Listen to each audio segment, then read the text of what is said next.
All right, today we are talking to Stephani Roy McCallum. She is the chief storm writer at the Courageous Leadership Project, where she works with leaders to have brave, honest conversations about what matters most so that they can find solutions to problems in their world. She's called the chief storm writer because she rides the storm of high emotion and conflict to clear skies, helping people work through their challenges and find a way forward. Stephani, thanks for joining me today. Oh, thanks so much, John. I'm really glad to be here. So Stephani, our paths crossed a few months ago via Rick Tamlin. He's a reoccurring theme on this show in terms of the people that I'm meeting and the things I'm thinking about, as well as the whole CTI coaching world. So that's, I think, where we first encountered each other. And I'm on this quest for, I feel like I'm having an awakening around this idea of leadership and what it is. As I've been thinking about who could I talk to about this and explore it more, I think you showed up in my Facebook feed or something, and I thought, oh, I should talk to Stephani. She did this amazing talk at Rick's conference, and she'd be the perfect person to talk to today. How did you... Go ahead. No, I was just going to comment that I think it's so interesting that you're having an awakening around leadership, because I think that's in the space right now. I watch the news and I listen to politicians and community members talk, and the space is so full of angst and fear and anxiety. But part of that, the beauty of that is that people are questioning, well, what is a leader? And how do leaders show up? And how do we want to show up in this mess of the world that we live in? So I just think that's beautiful. You're having an awakening. It's really calling to you. Yeah. And so how did you get into this whole space? Well, a little bit like that. So my work has been in conflict and high emotion situations of that, mostly in the public discourse space for about 25 years.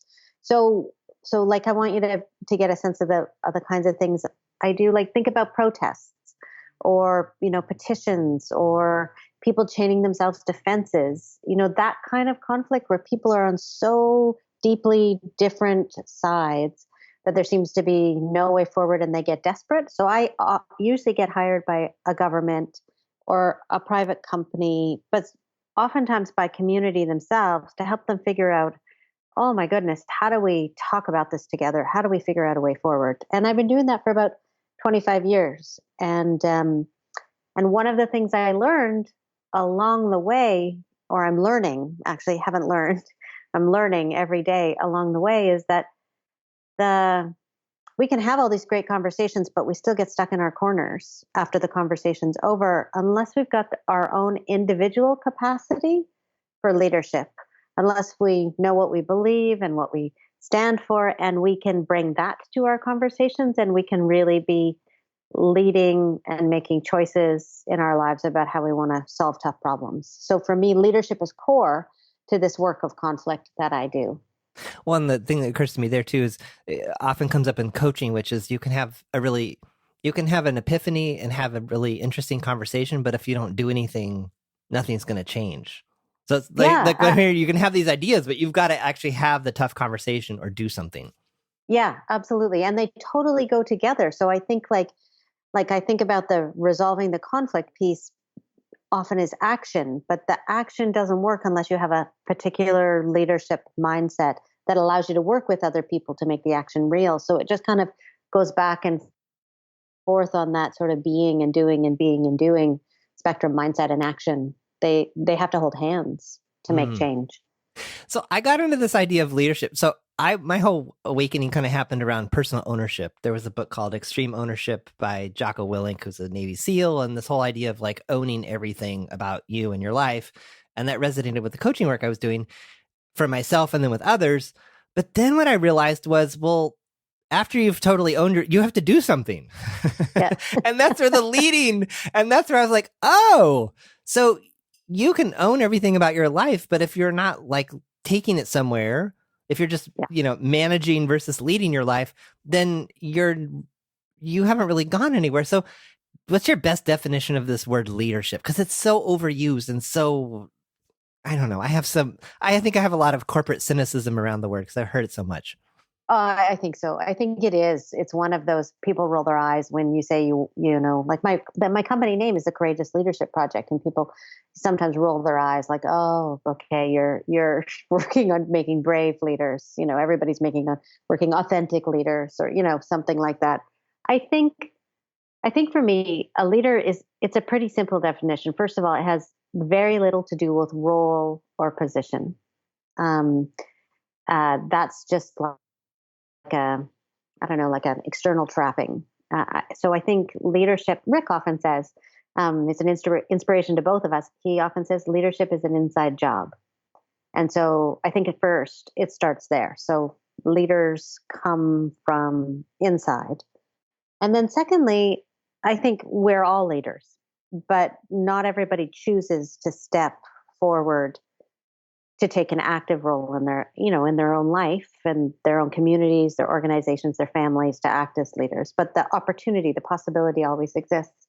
And then the third thing I think is that leaders inspire or empower other people to also make choices towards positive change. And so, like, if you're a leader and no one is following you, then you're just kind of a lone nut. You're not a leader. Yeah. Just somebody with a bunch of big ideas running off down the street by yourself. So I think there's that piece too, right? Leaders have followers because they've inspired or empowered other people to seize the possibilities in something. So that's my definition of leadership. And it's a bonus if people who are focusing on their own internal leadership, they know what they stand for, and who are making choices in their life and in their work to take action, and who are inspiring and empowering others. It's a bonus if they happen to hold actual positions of power. That's a bonus. But I think it's not those two things don't always go together. There's lots of people who hold positions of power who wouldn't fit into my definition of leaders. So that's fascinating because, I've always, in the corporate context, it's always been, well, this person is, quote, a leader because they're a vice president or executive vice president or whatever. In other words, they're naturally, quote, a leader because of their title. That's right. And I think it's time we kind of burst that bubble. You have a role in an organization, but that doesn't necessarily make you a leader unless people are willing to follow you, unless you inspire other people, and unless you stand for something and you lead from that, whatever it is that you believe in, that you're so committed to, like the change you want to see in the world or your organization or your work. That's what makes you a leader. So being the vice president just doesn't do it.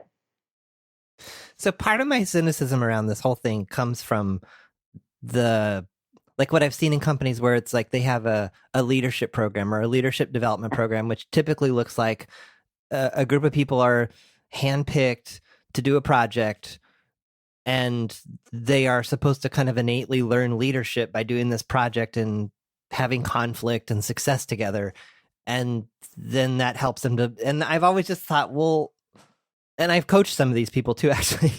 It's like, well, how are you learning to be a leader? And they're like, I don't know. We're supposed to figure it out. So how does someone become a leader? How do they learn to become an effective leader? Well, I mean, I think it's like, so I don't think we're going to answer that question, just to be honest, in the hour that we've got. But let me start. Let me give you a start of maybe some of the answers that I have, because I don't have all the answers. I think it's a bit of a reckoning.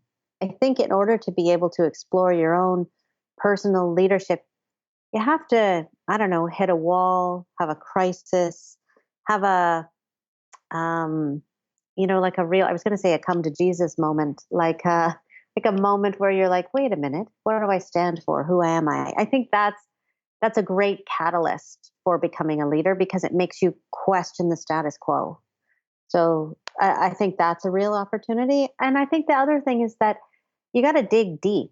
You have to really practice self-awareness. You got to really be willing to reflect on, your strengths, but your warts and your flaws and your impact in the world around you. Like, you might have great vision and super fantastic ideas, but not inspire anyone because you're busy telling them what to do. So to build your own awareness of how you how you really impact other people. So if for in the example of your clients who are, working on a project and are supposed to learn to be leaders that way, you can learn to be a leader absolutely in a project if there's, a practice of self-reflection and self-awareness and action learning built into it. But just working on a project probably isn't going to make you a leader unless you're kind of really stretching and growing. How have you come to some of these places of greater self-awareness? Well, it's funny that we're talking today because I gave a big speech yesterday. And in that speech, I shared one of my biggest professional crises, which was a doozy. It was a project that just went super sideways, and that the controversy became about me and whether I was competent. And it trended nationally on Twitter in Canada for a couple of weeks. It made the National Post. That's one of our national newspapers.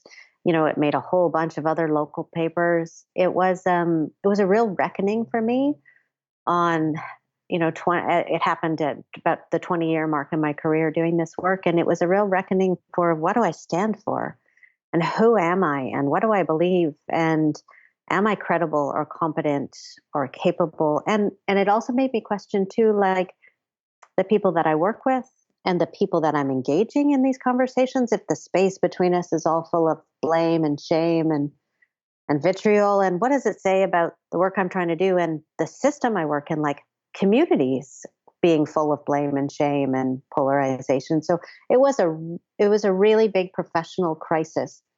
And there were a lot of dark nights of soul searching, I have to tell you, as a result. And then I've had personal crises, like everybody has had, challenges in your life with, children being sick or marriages falling apart. Those kinds of things too are really great opportunities to do some reflection about who you are and what you stand for. Probably in the middle of those moments, you don't see them as great opportunities.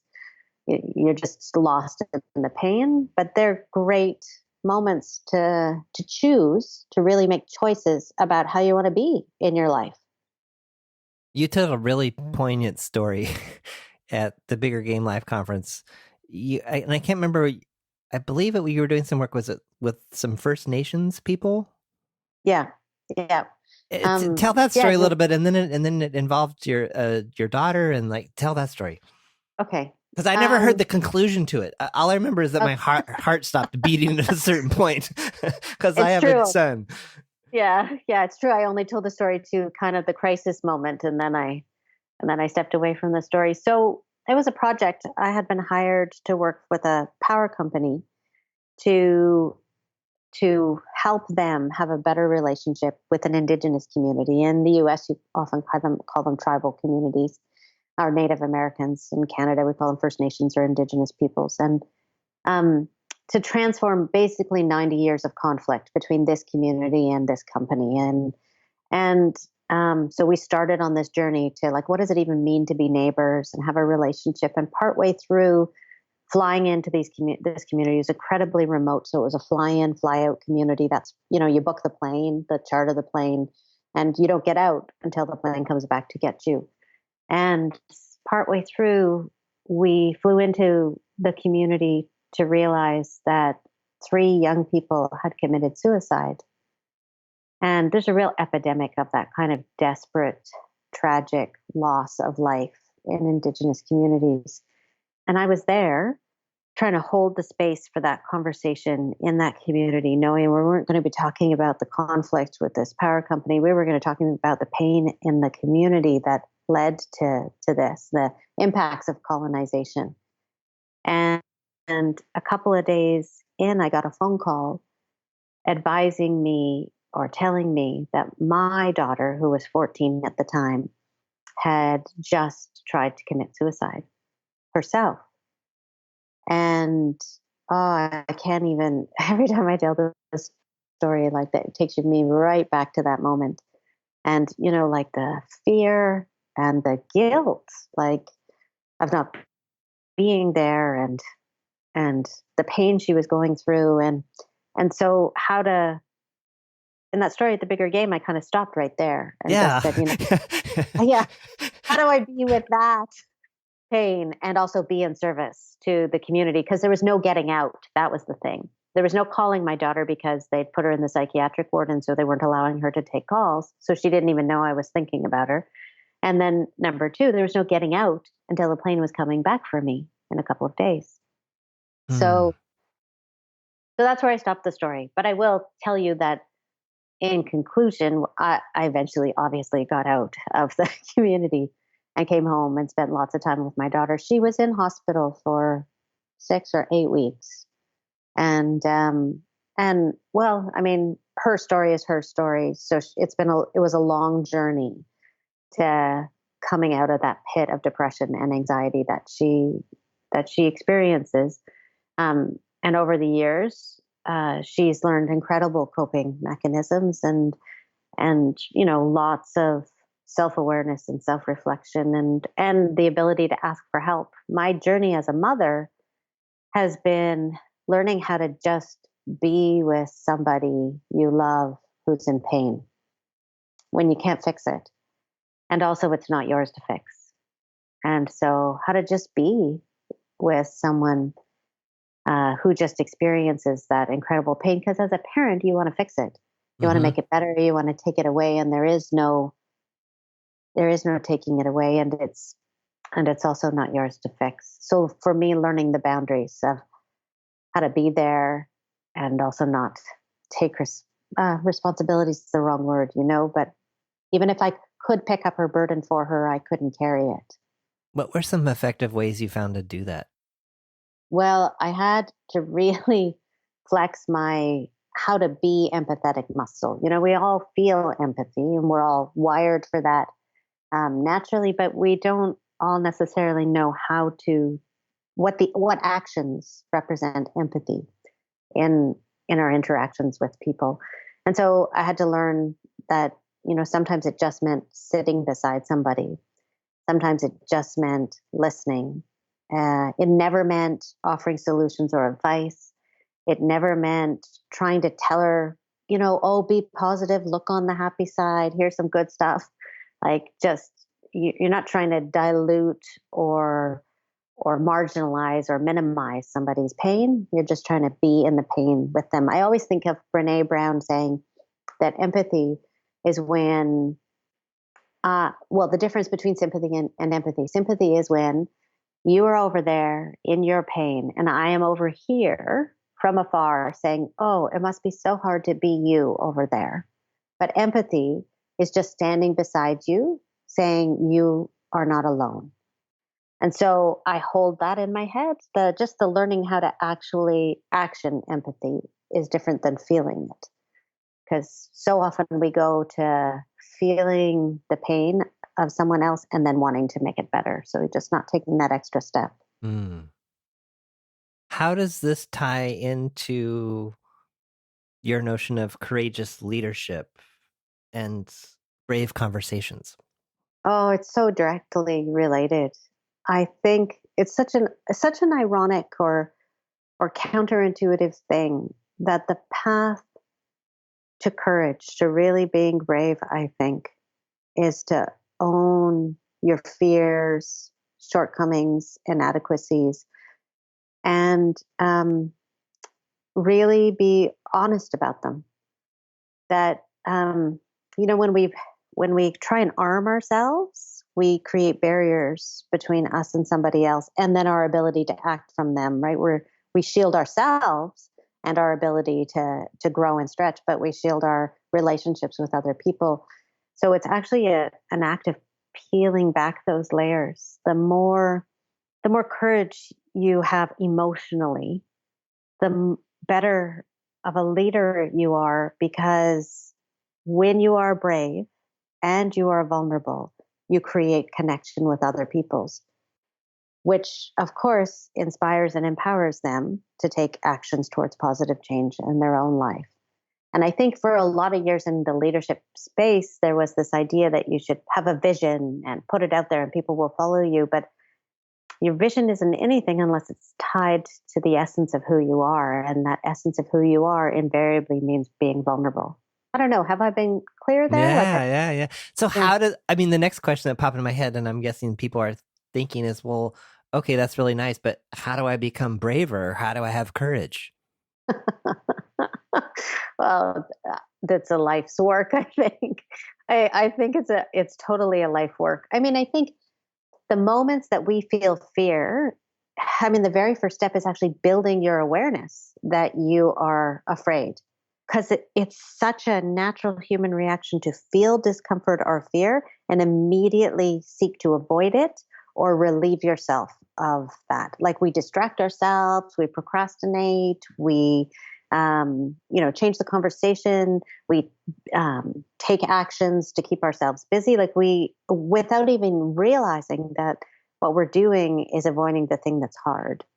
So the very first step is actually building the awareness of what fear feels like for you, how it shows up, what it looks like, and then how you tend to respond, because you'll respond differently in different situations and with different people too. Like I respond differently when I'm afraid to have a conversation with my husband than when I'm afraid to stand in a room of 100 angry people. The fear shows up differently in my body. So awareness is the very first step, but it's a willingness then, once you're aware, to say, okay, so I'm feeling afraid, uncomfortable, like sweaty palms, going to throw up a little bit.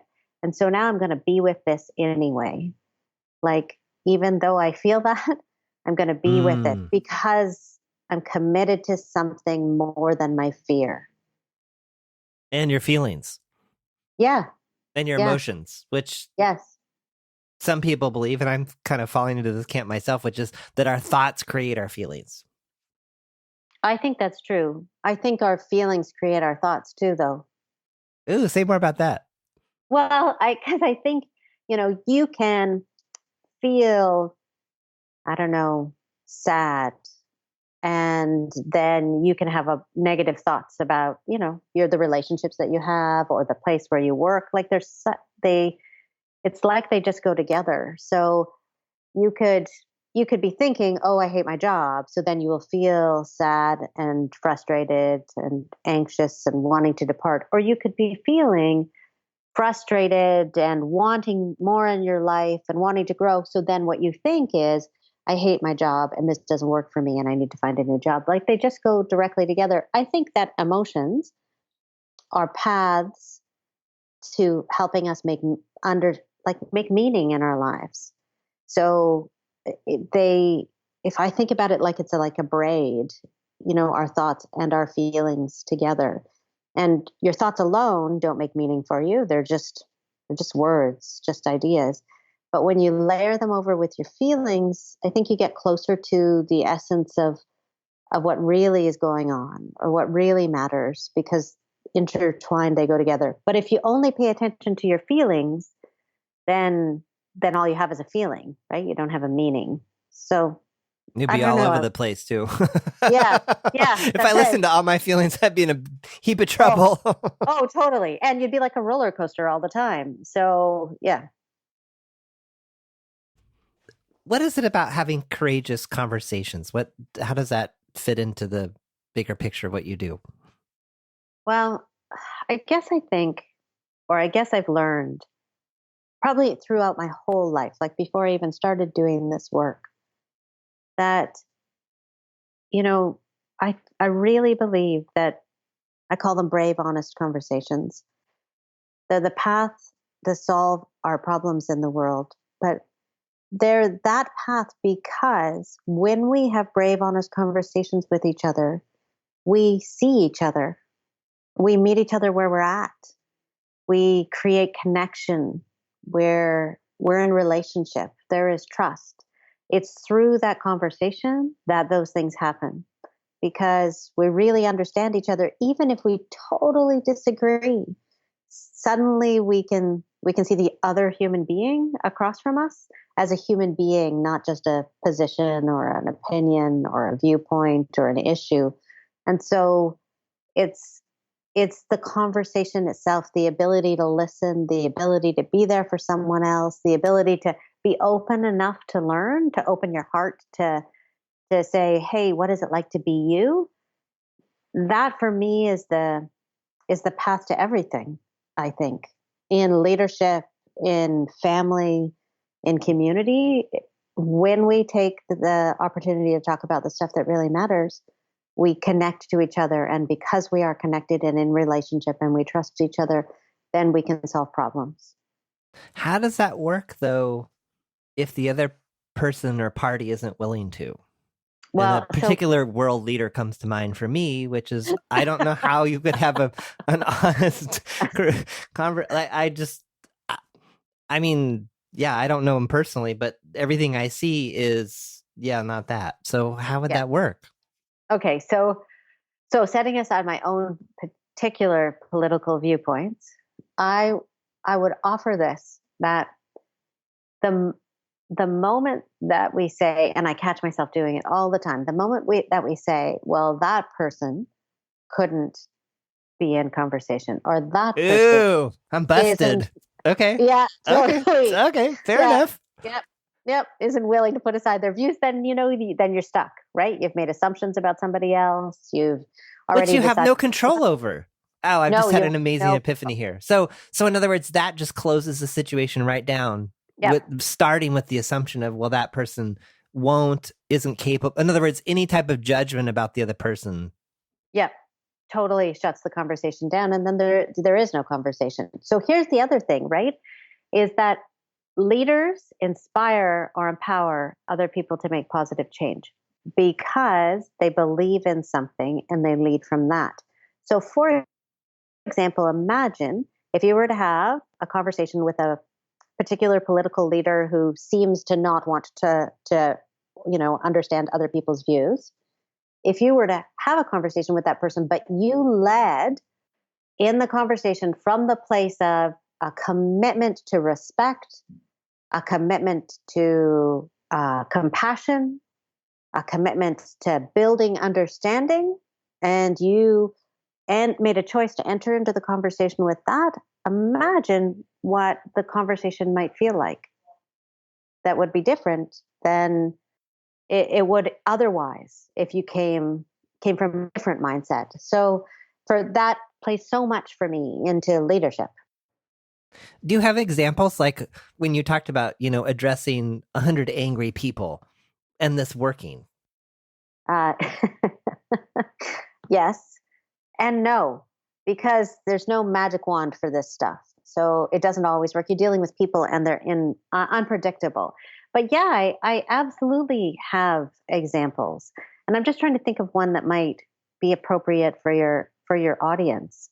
Like I do a lot of local government work, so municipal work. So people really angry, say, about where municipal transit is going to go, like light rail lines and stuff, and the ability to take the line off the map and sit down and have a real conversation.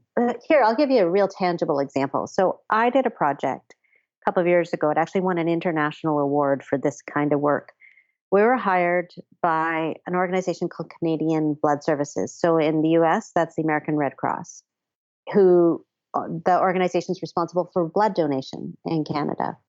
And they had a policy going back to the 70s and 80s that if you are a man who's ever had sex with another man, you cannot donate blood. And they were taken to, and I think American Red Cross has had a similar policy. Most of the other blood donation organizations in the world didn't have that same policy. In recent years, they've all changed them. But Canada and the US still had those policies. And they were taken to the Supreme Court as a human rights violation. And the Supreme Court basically said to Canadian Blood Services, well, it's not a human right to donate blood, so it's not a human rights violation.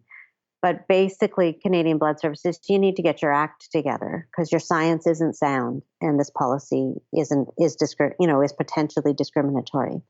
So I was hired to bring together blood recipient groups like heart and stroke and hemophilia and kidney and stroke, or kidney and heart, together with representatives from the LGBTQ communities to have a conversation, right, about how do we move forward together? Like like there were protests outside blood donation clinics for years. Well, yeah, when you Like, said bring these people to have a conversation, I'm thinking bring these people together to have a screaming match.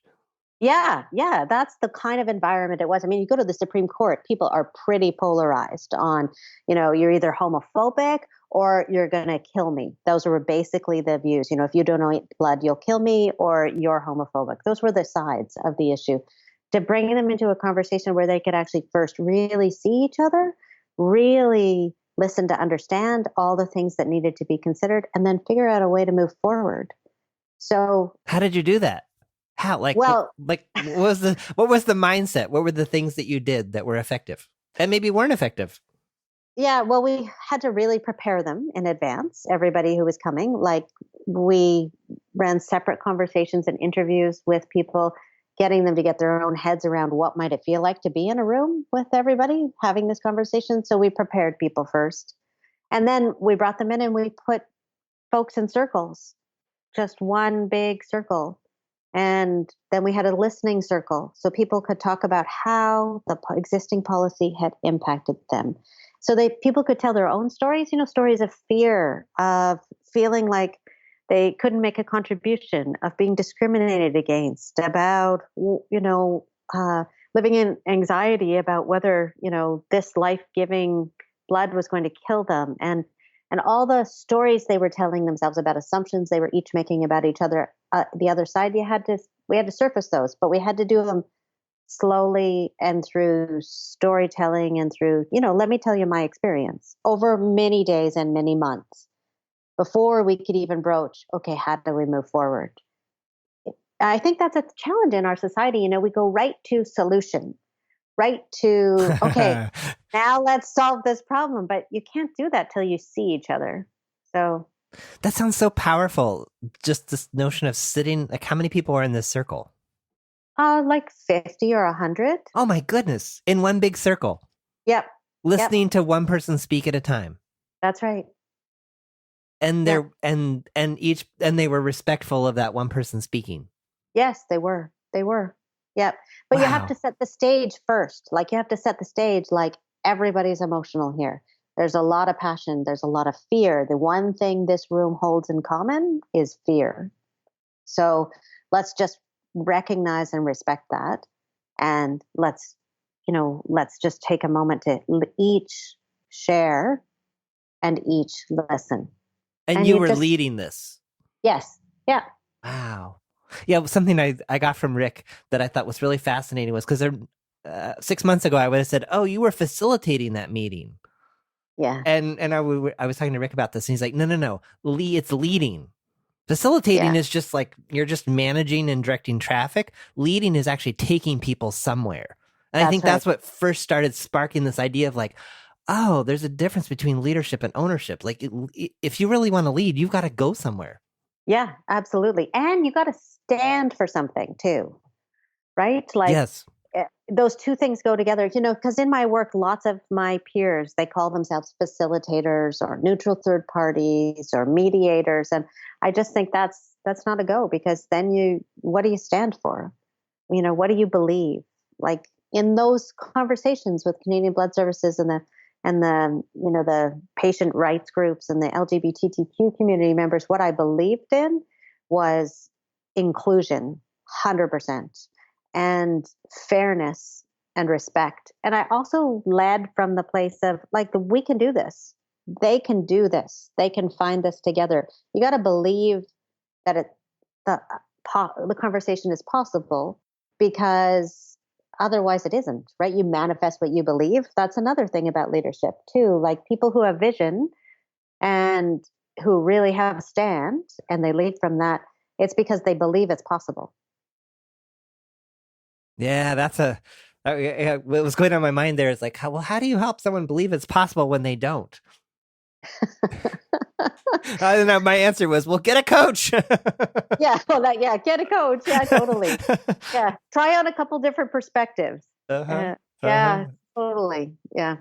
What about having brave? So you mentioned, that they have kind of these brave conversations in like kind of the public sphere, and then maybe in the more private or personal sphere, like with a spouse.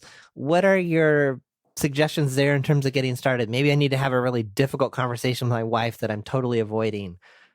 Where do you encourage Yeah. people to start with things like that? Well, I think first, I think you got to ask yourself, why are you having this conversation?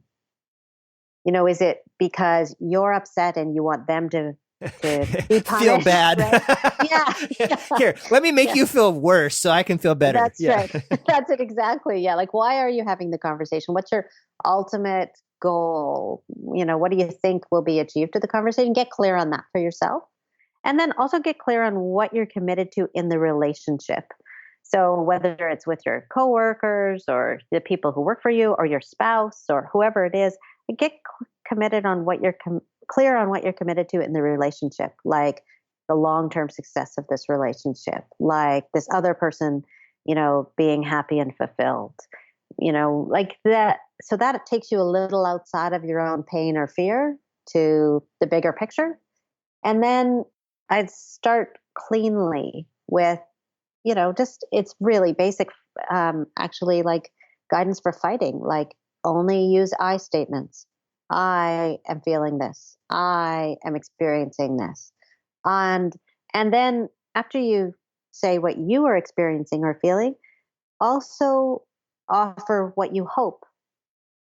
So if that's what you say, I'm really experiencing that you've been really kind of grouchy and disconnected lately. And that's making me feel a little bit lost and uncertain in our relationship. And my hope is for a stronger connection between us, or for us to kind of find each other again. So you transition not from to what could be interpreted as blame, but to something that is where you want to go with that person, which is an act of leadership. Yes, I was just thinking that. I was like, oh, you're leading to an outcome. Like Yeah, there's an outcome that you have in mind as opposed to this is horrible and I just want it to be better. Just yeah, totally ambiguous. yes, yeah. I think you need to be clear about, if this isn't working for you, what would work for you.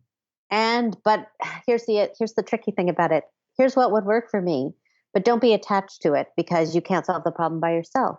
Right. If you're in a relationship with somebody else, then you have to be open to them saying, well, that doesn't work for me, but this works for me. So, then you get into the weaving back and forth of the two of you together, finding what's the solution for moving forward. What other aspects of your work have we not talked about yet? I'm trying to think. Well, maybe the part about the stories we tell ourselves. Oh, yeah. Talk about that. I think, gosh, I think there are so many stories we tell ourselves about ourselves. Like, they can be stories from childhood about who we are that we just need to let go of, or they can be stories about our own uncertainties or insecurities. So because we tell ourselves those stories, they get between us. Like, I'll give you an example. I have a story that I carry with me from childhood that I am not enough. Like, doesn't matter how smart or capable or, I don't know, accomplished I am, it's still not quite enough. And I need to be one, the next thing I do will be the thing that will make me feel like I'm enough. But that so doesn't serve me, because what it does is takes the joy out of my ability to celebrate any accomplishment. It lessens my ability to be present to what's happening right now. It makes me sometimes kind of want to don the mask of, oh, I've got this all, I've got it all together, even when I don't. So, it actually, allows me not to be in connection with other people because I'm so busy worrying if they think I'm enough or not. So, like, actually becoming aware of those stories that you tell yourself, because most of them don't serve you. They really don't serve you. And you have to figure out how to let them go and build and create new stories, like, I am who I am, and I'm going to accept and embrace, the entire mess that is me. And that's okay, which is a totally different story than I'm not enough. And and changing that story allows me to be more present. It allows me to drop the mask. It allows me to be in relationship fully. So, And I reacted so strongly to that because I just finished listening to the audio version of The Story of You by Steve Chandler. You Oh, familiar I with haven't that? read that. No, not at all. Tell me about it. Well, it's exactly what you're just saying. You start off with a story that says, so one of his examples is, and I see this a lot in my coaching work. Someone will say, well, I'm just not a details person. Right. Yes. you know and his challenge right back was like, so what if that's just a story you're telling yourself, that Yeah. you're not a details. And I also hear it all the time with people like, oh, I'm really bad with names. And there's just so many times I've just wanted to say, what if that's just a story you're telling yourself?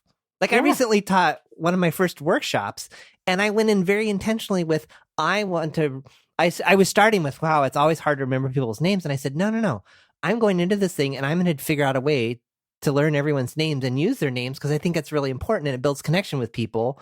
I'm not going to tell myself that story. I don't remember what I replaced it with, but it was just this notion of, I'm going to do everything I can to try to remember people's names. And it had a completely different outcome. Yeah. Well, which leads us back to choice, right? You choose something different and you lead from that.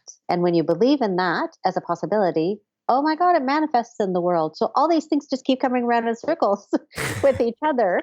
They all go together. Yes. So yes. Yeah. And the part I guess I'm still playing with the story thing is, it's like, okay, what could you replace the story with? I think there's a fine line. Like some people say, well, you just create this really amazing story and you just tell it to yourself. But I'm still struggling with the tension between, but sometimes we tell ourselves like really ridiculous stuff that we don't believe. Yeah. And then we're just kind of stuck in our disbelief. And I don't think that serves us either. So I think I think you've really hit on something there. Like the way to let go of a story that's not serving you is not to replace it with the opposite story. So in my example, right, I'm not enough. I will be enough next time I manage this or do this. Replacing that with, oh, I am enough. I am amazing. I have it all together. Like I'm fantastic. Doesn't work for me because mostly I just look in the mirror and go, oh my God, give me a break. Yeah, like exactly. That's not, that doesn't work for me. It doesn't change the narrative. I have to actually choose to rewrite my inner narrative that says I'm not enough and that's okay. Instead of, I think it's more of a sinking into embracing and accepting what is. Or what is. Although I'm not sure I want to accept that. Because it releases it. That's the crazy thing, right? Is that is it being with it? Releases its control. Yeah, it releases the control of it in your life. It changes the story to being like, I often say to my clients that believing in yourself is overrated. Like if you're waiting for the day that you believe in yourself, you could wait a really long time. But if you believe in somebody else, or if you believe in something else, then believe in that and act from that and lead from that. And as you go along, you'll find out that you feel better about yourself because you're making positive change in the world and in other people's lives. Yeah, I think that one's really key. In fact, that's something that I did in some work with Rick, was coming up with a list of the things that I believed. Yeah. And it was so empowering. I mean, I could have made a list of all the things I don't believe or I'm not sure about or that I don't like about myself. But because those lists can be long. Yes. And they don't serve really in any helpful way. But it was making this list of these are the things that I believe that really reoriented. That became my focus. This is what I believe, and this is how it serves me. Yes, absolutely. But I guess being with what is, I guess the part I was, I don't know, crossing over on myself there was like, I'm not sure I would want to say, well, Stephanie, let's just really be with the fact that you're not enough. Like, I don't know. That just doesn't. Yeah, because I guess I would like. Go ahead. I think it's more. I think it's more not just, I don't know, getting lost in the story. It's more embracing that it's okay not to be perfect. Like it's okay not to, always be great or happy or successful or smart or, have it together, to have all those days of, being afraid or being anxious or being sad or being angry or looking awful, that it's okay to have all those days because that makes you a richer human being. So it's not that I'm saying, oh, I'm not enough, and so I'm going to lead from there, which, when you say that, then you feel so dejected. It's saying there are days I'm just not going to have it together. And there are going to be days I lead from fear or days I lead from anxiety. And those aren't and that's okay. Because I'm human. And the next day I'll get up and I'll be something different. I'll be brave and open-hearted. And all those days go together. It's a little bit like that saying, right? You can't have joy unless you have pain. You can't always be in one state. Mm. Yeah. Yeah. It's just a real thing to ponder. So as we wrap up, are there any other things or any things to ponder or challenges that you would want to give to people? Oh, like a challenge for sure. I really think more than ever, we live in a time of chaos, uncertainty, change. The space between us is just churning with emotion, churning with rage and fear and anxiety. The space between us, we're inundated by stories of hardship and pain and polarization. And I think that what matters, what changes that space, is when we each choose to lead from something different. And so for me, that means it starts with you. It starts with you in your life today, in your next conversation with a family member or, a partner or a colleague or your neighbor. It starts in every interaction that you have. That if you choose to lead from something else, if you choose to lead from love or compassion or courage or curiosity with the stranger on the street instead of fear and discomfort, that when we choose that, we change the space between us from this inundation of chaos and conflict that's really in our world right now.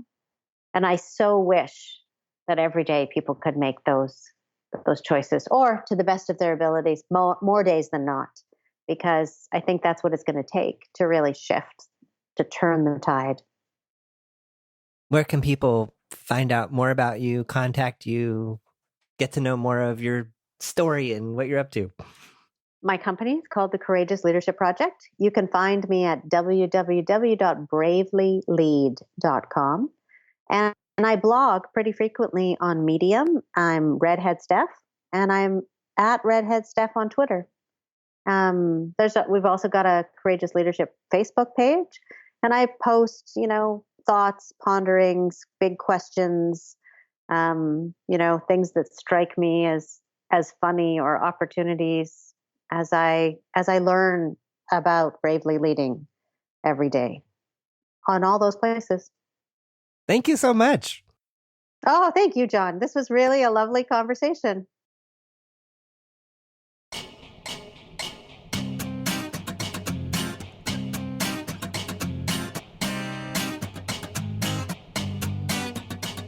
Thanks for listening to The John Polster Show. Notes, links, and all that other good stuff for this episode are at johnpolster.com/podcast. Send your questions, ideas, or a simple hello to podcast@johnpolster.com. Want to stay up to date on new episodes and receive notifications of upcoming events? Register your email address at johnpolster.com/updates.